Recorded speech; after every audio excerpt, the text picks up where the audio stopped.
I didn't come in expecting that people were going to say, oh, you're a black woman from Cabrini. It's all good now. I said to folks, this has been broken for so long, it's going to take us a while to do it.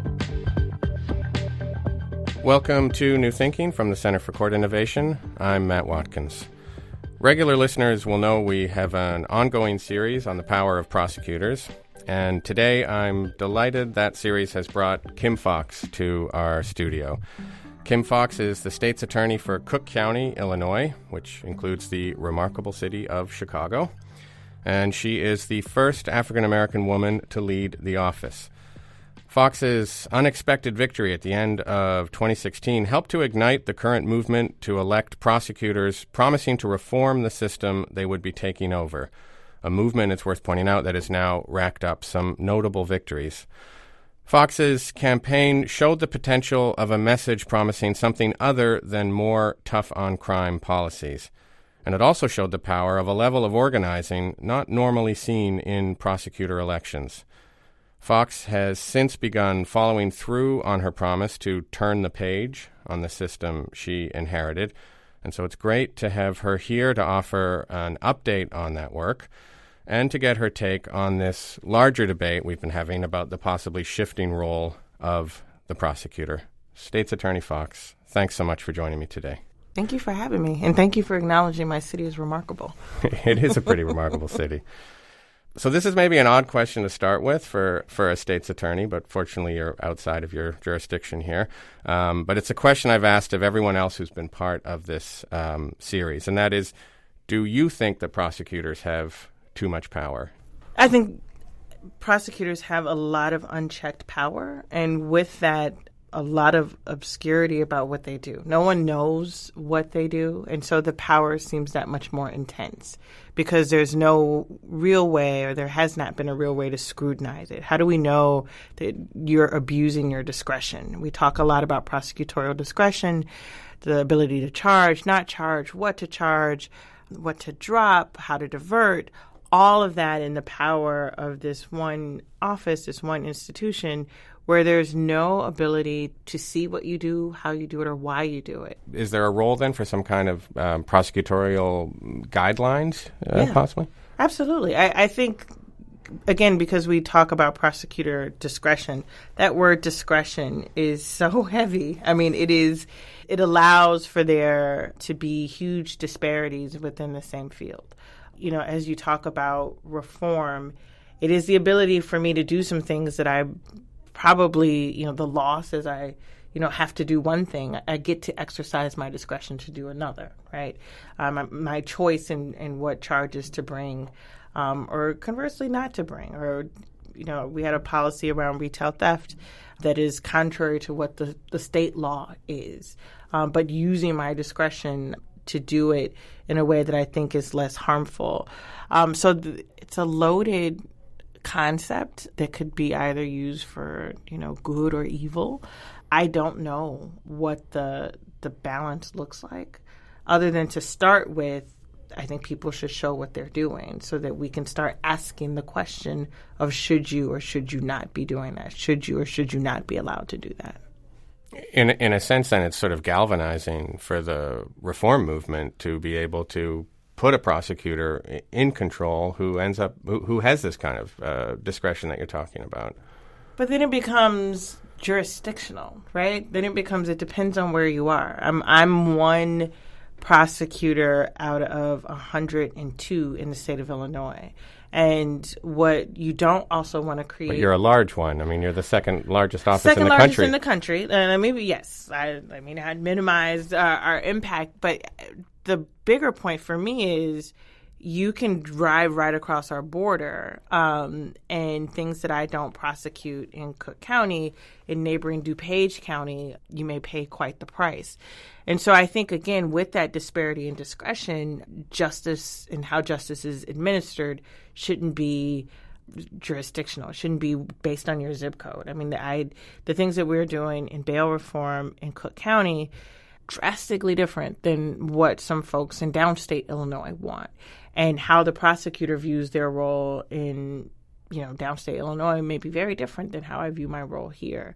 And that disparity, that kind of range of what happens in these offices is really concerning to me as someone who went to school in Southern Illinois and had to, wind my way back up, of what happens to me depending on where I stop. And so I think, the point of how do we make sure that prosecutors across the board, that you don't have to be a, quote, reform prosecutor to get justice. You should just be a prosecutor who acts justly is what I think the goal should be. And then I wanted to ask you a little bit about your biography. As I mentioned, you're the first African-American woman to lead the office, the second largest prosecutor's office in the country. As almost every profile of you starts, you spent your early childhood in Cabrini Green, the public housing complex, and you keep a brick from the building in your office. You've said as well that when you attend like a larger family event, there's going to be all kinds of people there who've had all sorts of experiences with the criminal justice system. And that's certainly not the norm, I wouldn't think, for most lead prosecutors across the country, who overwhelmingly tend to be white men. So I'm wondering how you think that perspective influences what you're trying to do with this office. It's funny, my brick, I think, is more famous than I am now. People come to my office and they're like, where's the brick? I think it's really... I tried to interview it, but it never got back to me. It may get its own Twitter page and probably will have way more followers than me. I think it's important to start with my biography of where I come from. Even more so, like the racial demographic of being the first African-American woman in this position. And we know that, people of color, women of color are vastly underrepresented in elected prosecutors' offices. So it's really significant. But I do think of equal important significance is the fact that I come from a community that is very similar to many of the folks in Chicago who experience high incidence of crime and violence in their neighborhoods, right?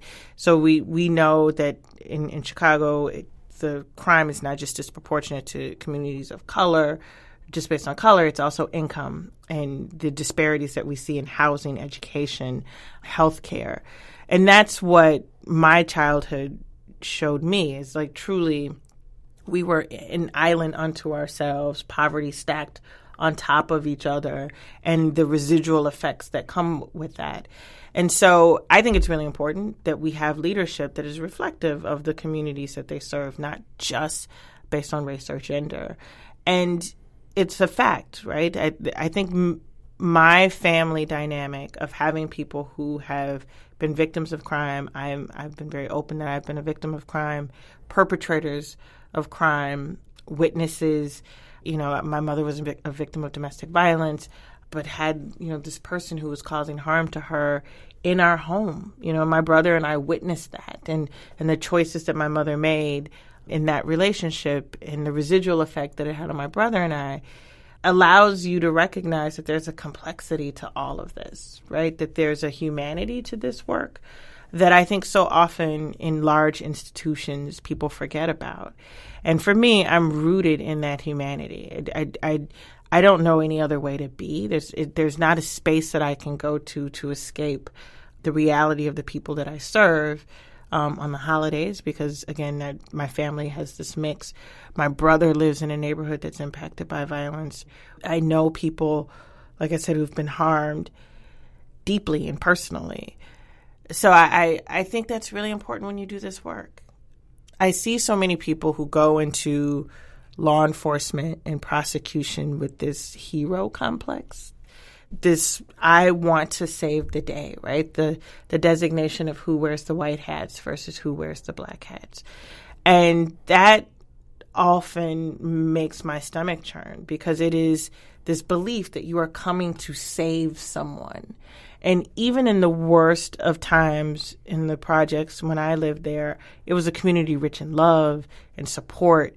Everything that was happening, there was still this fabric. We didn't need people to save us. We needed people to support us. And that, I think, is a big distinction for people who have a healthy distance from communities like that. Yeah, and then this belief that the criminal justice system really relies upon that people can be neatly divided up into good and bad and victims and perpetrators. Yeah. And that's never the reality. It's never, it's only unscripted television, right? Like only unscripted, but even scripted television is better now, right? That they have like nuances of, you're feeling bad for Walter White, right? Like, look at this guy who's a high school teacher, and he's in this midlife crisis, and he's trying to figure out. You're rooting for Walter, right? And then you're like, no, he's a meth dealer, right? And he's doing all these things, and we shouldn't like drug dealers. But there was even a painting of humanity to him. Like, what does this do to his wife? What does this look like for him?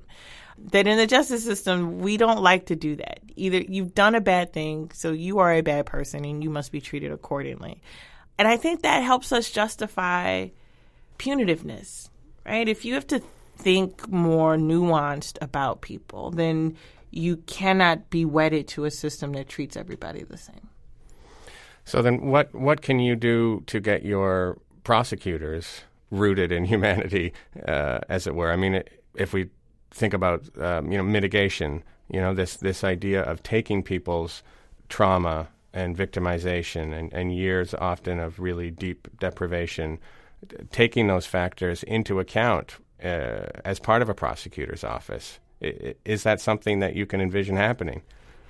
I'm trying to. I think it is, in our office, we tend to think of mitigation, or tended to think of mitigation as something that defense attorneys put together to minimize the punishment, and didn't really pay attention to it. We weren't thinking about what are the mitigating factors when we were charging. We weren't thinking about any mitigating factors when we were offering pleas. That just was not in the purview of prosecutors. Let the defense handle that. That's their client. And I think the way that I'm trying to talk about what mitigation looks like, what these communities look like, is by talking about my personal narrative, is by saying, listen, don't clap for me. Look at you, you made it, right? One of the things I tell people all the time, people ask me, how did you survive? How did you make it? You are a victim of sexual assault, and you lived in extreme poverty, all of these things that we know are supposed to hold you down. You made it.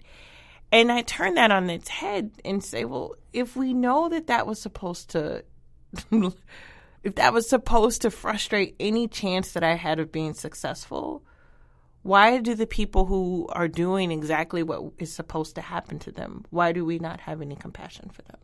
And then people pause and think for a moment, because we like heroes, we like people. I liken it to getting past a fence, like a hole in a fence.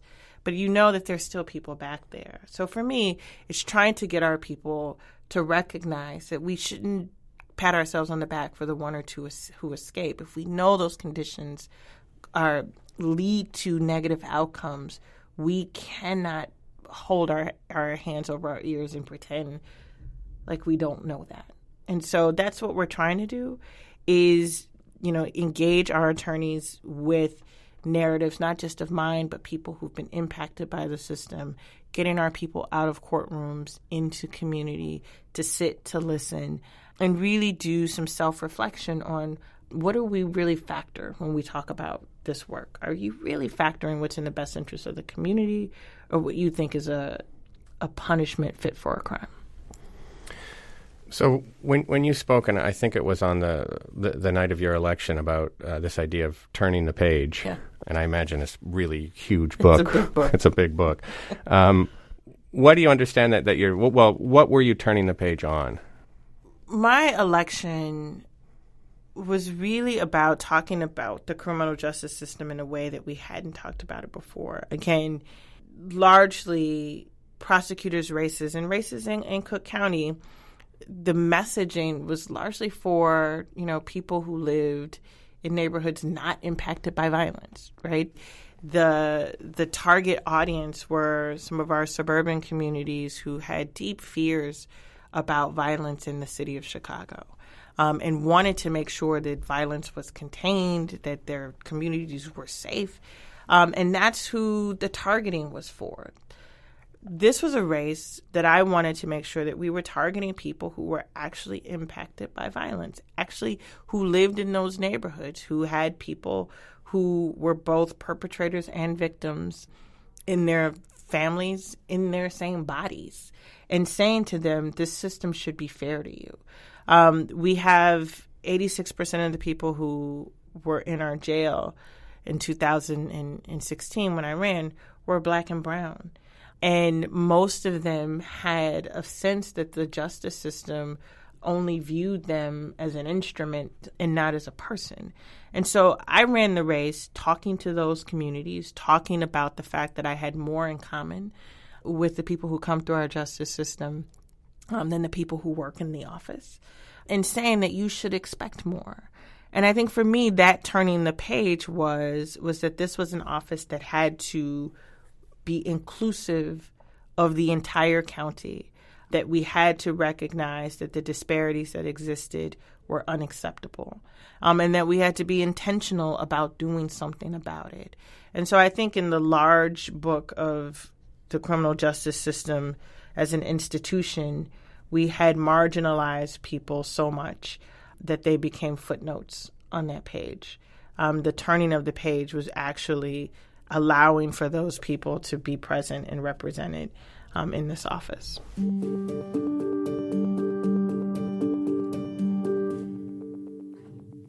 And then a major focus of your campaign and ongoing now as part of your tenure is trying to strengthen trust in the criminal justice system. And you've just listed some reasons why people have profound distrust of the system. And you were elected in the wake of the tragic shooting of Laquan McDonald in 2014. It's a Black teenager who was shot 16 times by a white police officer, and then the dash cam video of that was not released by the city for more than a year, and only after they were ordered to by a judge.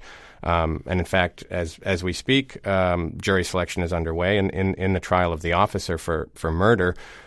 Your office is recused from handling the case, and I don't want to get into the details of that case here, but you have a very powerful message that's clear to me. But how much as a prosecutor can you do to restore trust in the system? And frankly, given everything that's been going on, how hard have you been finding it? I think you have to be honest, right? The relationship between our office and the community was broken because we weren't honest with the people that we worked with. The justice system in Chicago, long before Laquan McDonald, had been broken, and the relationship had been broken. I think what the conversation in the last 4 years since his death has certainly been elevated, but this is a city that has paid out, hundreds of millions of dollars related to cases of police misconduct. This is a city that actually teaches a curriculum in Chicago public schools about police torture as a result of litigation that had been ongoing related to the torture of Black men on the South Side by Chicago police. And so the communities have known for a really long time. If you ask some people about Laquan McDonald, that wasn't a turning point for them. They may have been a turning point for other people in the community or in the city or in the county, but for a lot of communities that were impacted, this was just another indication of what they'd known for years, for decades. And so I think if you want to build trust, you have to own where you have failed. You have to say, I have done something wrong. I liken it to my marriage. I've been married to my husband now for 17 years, and we can't move past the thing that's like got us agitated until one of us says, all right, I did this. I'm taking notes here. Yeah, that if you want to make it last, if you've done something wrong, you have to own it. You have to absolutely own it, and then say how you're going to remedy it. And you then have to meet people where they are. I didn't come in expecting that people were going to say, oh, you're a Black woman from Cabrini, it's all good now. I said to folks, this has been broken for so long, it's going to take us a while to do it. But the way that I want you to continue on this journey with me is I will be open with you. I will be transparent. You will see the good, the bad, and the ugly. Because if I try to sugarcoat it, if I try to spin it, I will lose any hope of you trusting that I'm trying to fix it. Yeah, I mean, not to be unkind, but in a sense, you are now the face of that failure. That's right. You have to own that failure, as you said. That's right. And it's a tough role to have. It's a very tough role to have because I hear it. I hear people say to me, listen, you're part of the system. You're but one person. Every day you're locking people up. Every day, nothing has stopped the machine from churning. You're saying you want it to do better, but the machine is doing what the machine does. And that is a fair assessment. And I think, again, for me, it is, yes, that is what I represent. I'm not an other of it. I am a part of it. And I think that has been really helpful to me in not promising something that I can't deliver because I am a part of it, right? It's easy to talk about those prosecutors. There are almost 800 lawyers who speak in my name every single day. And I have to make sure that we're doing better because that's my name on the record. When I get letters coming from prisons, they're writing those letters to me about harms that have happened to them even before I got here. So there's no separating myself out from them. Is that message reaching your line prosecutors, do you think? I think there are many people in our office who have recognized that the way that the field of prosecution, not just our office, right? Because these are men and women who want to do the right thing, who come into public service. They don't make a lot of money, who have seen harm in communities and want to help, right? And the notion that somehow they have done something wrong is offensive to them.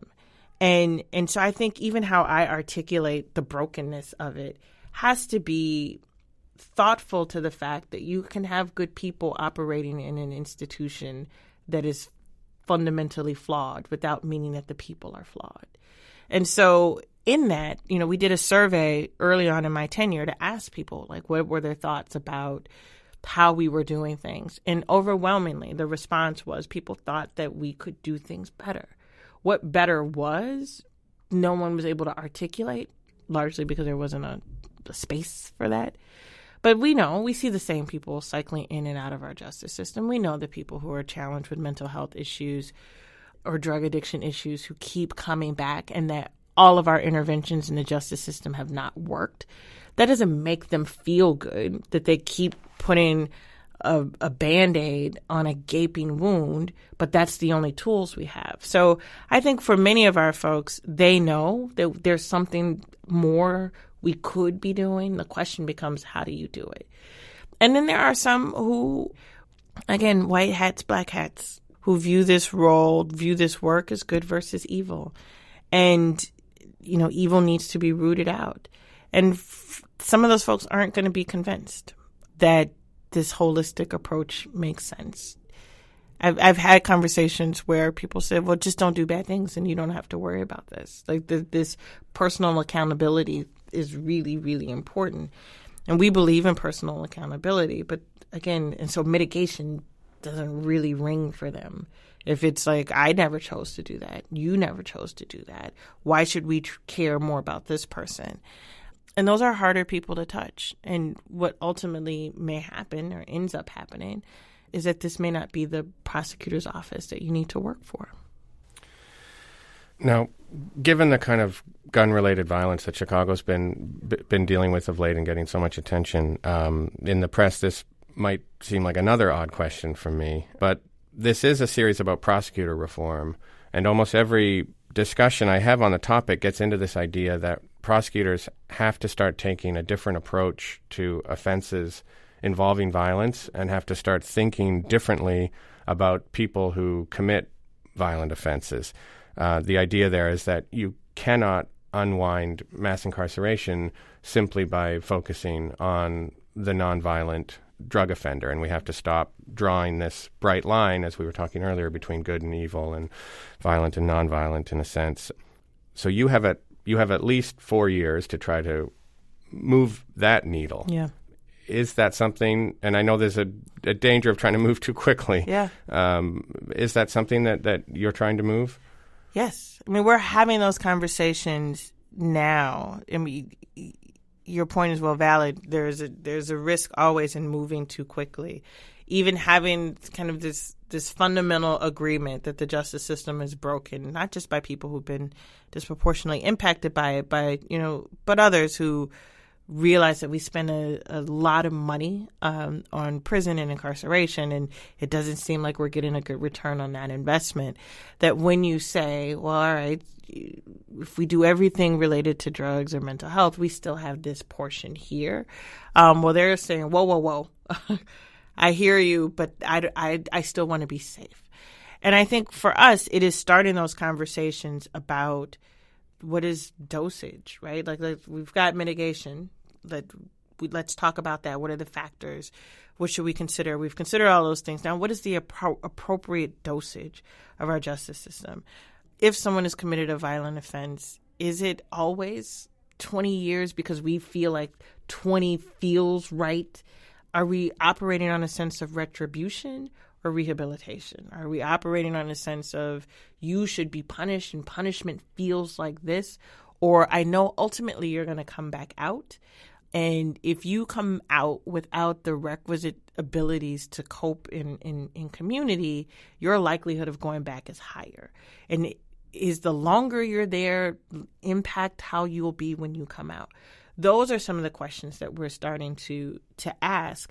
And I think we have to be really thoughtful about that. We have to, because it is taking people's hands and bringing them along, be able to have research and data that shows, there is no big difference between someone who does 6 years and 8. Prosecutors, we love to talk about the worst case scenario, but that's not most of the folks that we have. We do have some of those folks. They're few. We do have a lot of people who have shot people. We do have, a lot of people who have engaged in some pretty violent behavior who aren't going to be in prison for the rest of their lives. They're not. I think less than 7% of the people who are in our Department of Corrections are there for life. What are we doing with those other 93%? And if we are not mindful of overdosing and then what happens to those folks when they come back, we're going to continue to have, not just from a concern about mass incarceration, but from a public safety standpoint. Does that make sense? Mm-hmm. Because we talk about this as a mass incarceration issue. When we talk about violence, I think you're going to lose a portion of the folks who are like, I don't want to let people out of jail because it's cheaper. I don't want to let people out of jail because, we feel like it's too much. We should let people have the appropriate sentence and rehabilitation and reentry because it's safer for all of us. I think that's how we frame that conversation is really important because people will tend to want to do the things that are easy. Low-level drug offenses is easy. And there is a greater distance to the humanity of someone who commits a violent act. I think it's hard for people to see the redemptive value of people who hurt people.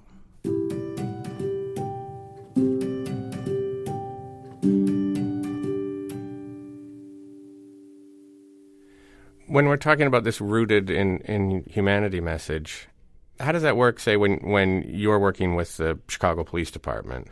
We've talked a little bit about the risk of maybe going too quickly in reforms and damaging the institutional relationships that a prosecutor's office needs to function. Yeah. So I guess I'm wondering what you didn't come into the office with the support of the Chicago Police Union. I still don't have the support. And you still don't have their support. I let you say that part. Yeah. So how do you manage that relationship, and how do you, in tandem, continue to try to push forward with reforms? I have a really good working relationship with the superintendent of the Chicago Police Department, Eddie Johnson. Eddie also hails from Cabrini Green. And Eddie and I we meet on a regular basis, at least once a month, and we go over the stats of the things that we're doing, any questions, concerns that they have about what's happening in the way that we're prosecuting cases, any questions or concerns that we have about the types of cases that come to us. And I've been very pleased with the level of engagement that he has had and many of folks on patrol. I think it's important to distinguish the union from a lot of the men and women who they represent, who share the same goals that we do: safe, healthy, thriving communities. But I think we've just been honest, right? My goal has always been making sure that we do things that are in the interest of community and that we're being legitimate in the way that we do them. You know, constitutional policing, I think, is something that we should all aspire to. I think there's a narrative that is written about you or thought about you when you come in and you say the system is broken. Again, that defensiveness that comes, she must be talking about us. You know, we talked about police accountability. I think if you talk about a broken, fractured relationship, if we're being honest, we have an issue with police accountability in Cook County. We spend hundreds of millions of dollars on misconduct cases, but people weren't seeing any repercussions for the people who committed the misconduct. And so even talking about that publicly left some bristling and saying, well, she's anti-law enforcement. I've never been anti-law enforcement. I am law enforcement. I am anti-bad law enforcement. That is dangerous to our communities. If people don't trust the police department to be credible and legitimate and fair, then they will then find another mechanism to deal with issues in community that may not be good for everybody. We have a homicide clearance rate in the city of Chicago that is lower than almost any other place in the country. We have a shooting clearance rate that is, I think, 5%. And if you talk to people, there's a myriad of reasons that those numbers are so low. But the legitimacy of our institution plays in that. And people don't trust a system that's not working for them. It's not working. So I'd rather get street justice. Again, I know how this works. I've grown up where people don't call the police. We got this. We'll take care of this. And when I was, a kid, sometimes that meant like people would jump on somebody, right? You'd posse up your group and somebody would go and take care of the person who did the harm and people would move on. Now, with an overproliferation of guns, people are doing that with guns. But if we can't get witnesses to come forward because we are viewed as illegitimate, that is dangerous to the community. And so I don't have the luxury of, sugarcoating. I don't have the luxury of like making people feel like, no, not you, not all, it's the system. And I'm a part of it. Again, I'm the face of prosecution. There have been cases where prosecutors have been extraordinarily overzealous, where we've treated victims who are here, seeking justice horribly. So we have to do something about that. But I think overall, my relationship with law enforcement in Cook County is really good. I mean, I think, again, being transparent dispels the narrative. People are saying, oh, you're soft on crime. Let me show you what we're doing. Let me show you. And I think when you do that, it dispels what people want to say about you, because I think people wanted to have a narrative about what it meant for a Black woman to have this job, a Black woman from the projects to have this job.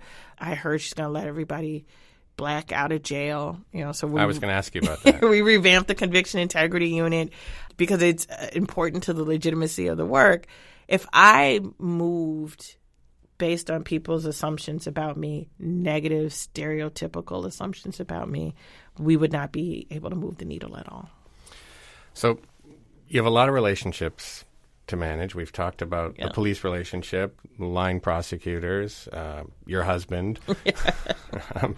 Then on the other side, and it occurs to me to go back to this metaphor that you're trying to move a needle stuck between a rock and a hard place, you have the activists and you have the people who worked so hard to get you elected and have invested so much hope in you.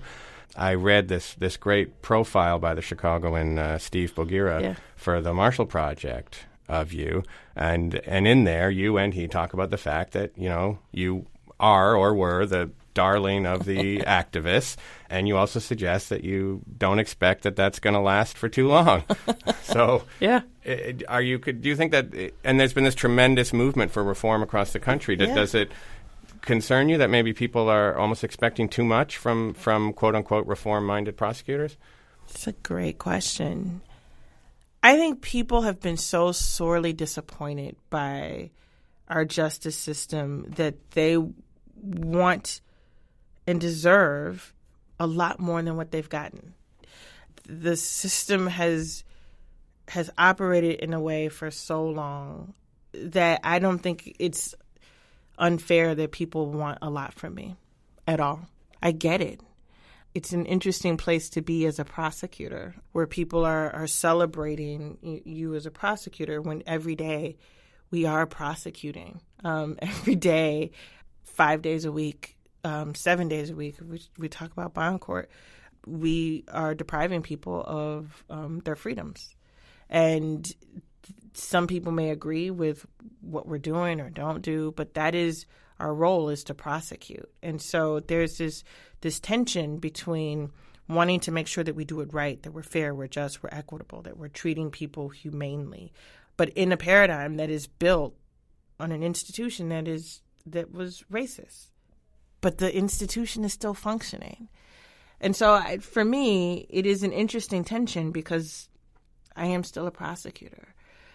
So managing that expectation, I don't think it's unfair. I don't think it's an unfair expectation. I think for me, it is, hey, I've been here almost 2 years in an institution in Cook County, at least, that has existed for well over a century, where the people who ran this office didn't have the same set of experiences, hadn't had a perspective that I think allowed them to fully grasp what the impact would be.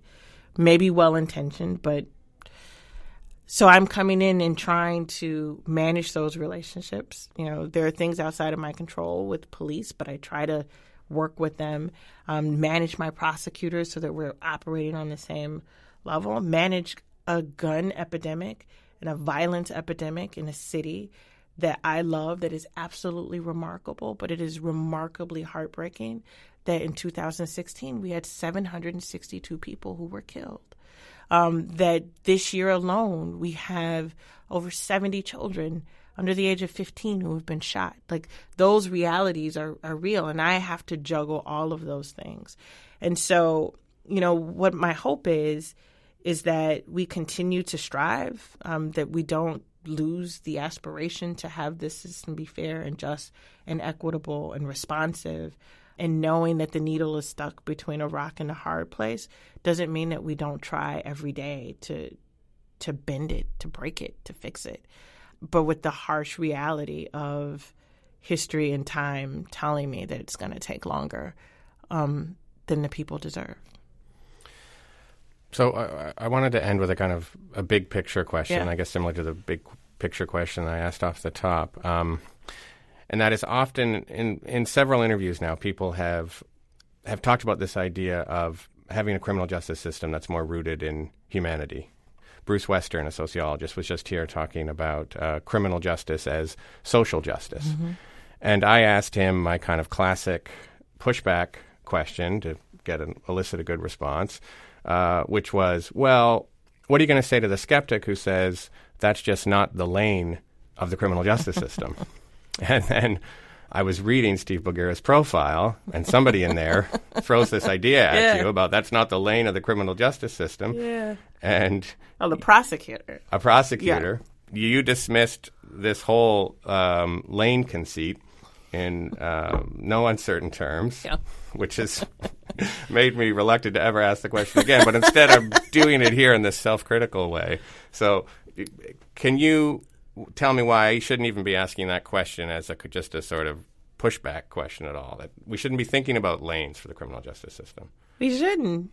And fairness, justice, equity, who owns that? Again, it goes back to the point I was making earlier about mitigation. Are we fully recognizing all the things that make this defendant the defendant? That's not for us to care about. That's for the defendant to care about. That's for his attorney. And if he doesn't tell us and we don't know, that's not on me.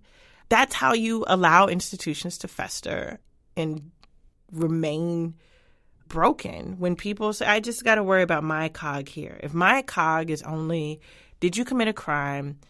Can I prove it? What is your punishment? Without the thought of, is this fair? Is this right? Who are you? What do you actually need? What are the ripple implications for your community? What will be the impact years from now on not just you, but your community?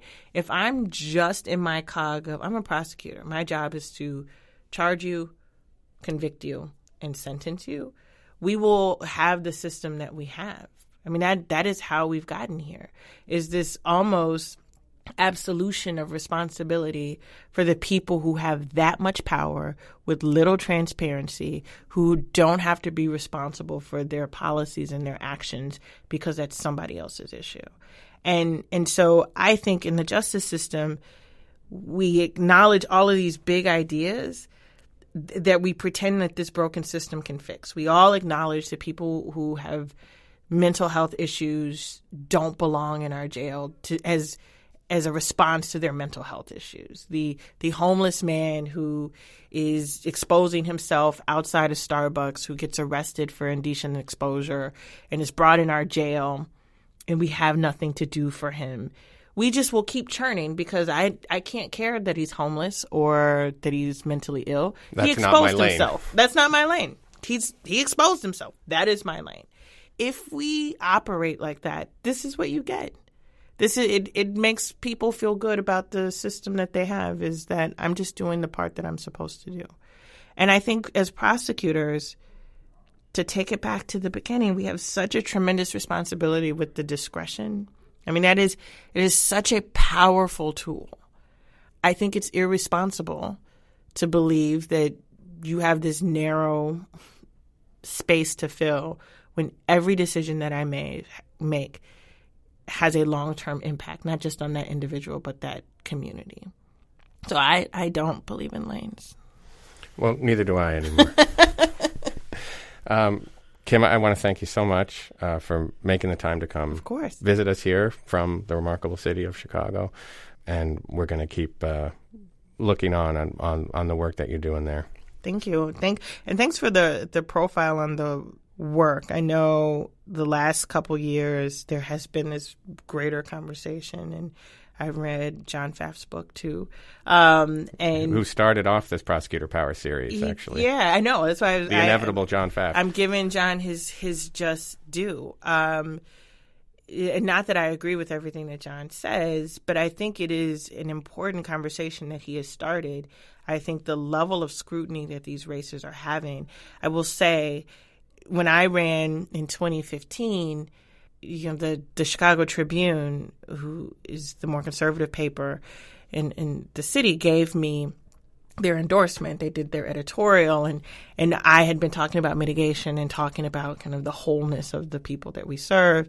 And they had this caveat of, we endorse her, but we don't want her to be the public defender. We want her to be the prosecutor. And a lane idea. I point out. Yeah, and I was stewing for a while. I still stew about it, obviously. I'm bringing it up. But I find it fascinating that in Boston, the candidates who were running for district attorney in Boston held a debate at the jail, at the county jail. So you talk about, in 3 years, a race that is, trying to be inclusive and incorporating the people who are impacted while calming the fears of, our suburban constituents, to 3 years later, having the DA sit in jail and say, how are you going to serve me?